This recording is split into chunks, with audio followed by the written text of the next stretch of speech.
along with that protocol, but here they are, the four of them, posing for a photograph. This is a historic moment when one president passes on to the next. And there we have the two men, the two presidents, and one soon-to-be president again, Donald Trump and Joe Biden entering, followed by First Lady Jill Biden and soon-to-be First Lady again, Melania Trump. They will have tea there together in the White House. They will have discussions, very private off-the-record discussions. We won't get to hear what is said there, however much we might like to. And you can just see them making some small talk there. A lot of security, a lot of their officials. But this is really one of the key moments, Cathy, isn't it? That greeting between Donald Trump and Joe Biden. So much has been said by both men about the other. And you have to remember that Joe Biden, at the end of the campaign, called Donald Trump a fascist. And yet there he is greeting him. And the reason that Joe Biden is doing this, Joe Biden, a deeply competitive person, doesn't have much love for Donald Trump, I'm sure, from the way he's spoken about him in the past. But he's also very committed to the institution of American democracy. He was in the Senate for decades. As president, he's repeatedly shown himself committed to the institutions of the presidency.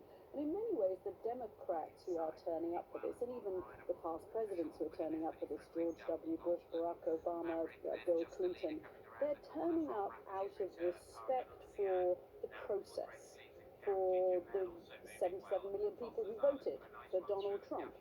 They may not be turning up because they like Donald Trump, because they like Donald Trump's policies. That's not why Joe Biden is having Donald Trump to tea in the White House. He's having Donald Trump to tea in the White House because that is what you do to support the system.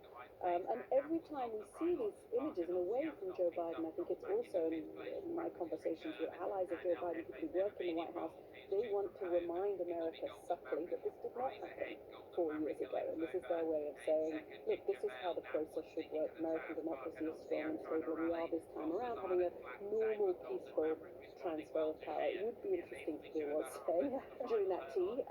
We know that sometimes in past presidents, Barack Obama left a letter for incoming President Trump in 2017 outlining his key national security concerns around the world.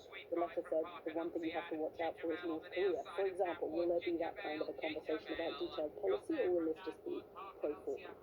And the interesting thing about the shot we're looking at here, which is the White House there in the frosty grass in front of us. It was so cold here in Washington today, and for the past few weeks, the flags are at half-mast because, of course, Jimmy Carter, former president, just died on the 29th of December, and those flags were ordered to fly at half-mast. But there has been controversy because in some states they said today is a day of celebration, and although there's a presidential order to honor the passing of one president, that they want to fly the flags at full staff to honor the new president, the incoming president, Donald Trump.